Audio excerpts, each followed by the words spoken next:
ফার্স্টে কোশ্চেন হচ্ছিল এ নাম্বারটা দেখি আমরা F of x is equals to 2x minus 3 এর উপর square plus 5। Okay, so from this question and এখানে আচ্ছা দেখো আমাদের এক একটা ডোমেইনের জন্য রেঞ্জটা তো চেঞ্জ হয়ে যাবে, তাই না? এই রেঞ্জটা কিন্তু ডিপেন্ডেন্ট অন ডোমেইন যদি তুমি চেঞ্জ করো তাহলে রেঞ্জ তো চেঞ্জ হবে, রেজাল্ট তো চেঞ্জ হবে, তাই না?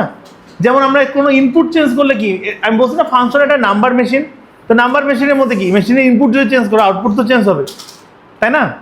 সো তাহলে দেখো এইটার আমি ইনপুট বললাম হলো, এটার ইনপুট আমি বললাম হলো এক্স বিলংস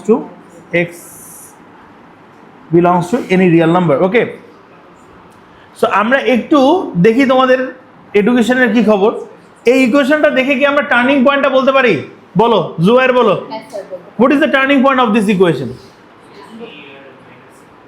3r মাইনাস, না বাবা 3r 5। ওকে, মাইনাস হবে না, শুধু এখানকারটা সাইন চেঞ্জ হয়, এটার সাইন চেঞ্জ হয় না।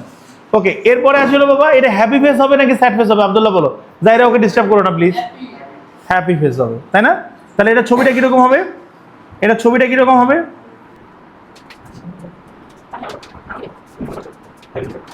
ওকে, সো বাবা দেখি আমরা একটা এফএক্স এর যে গ্রাফটা আছে, লুক ভালো করে দেখো বাবা।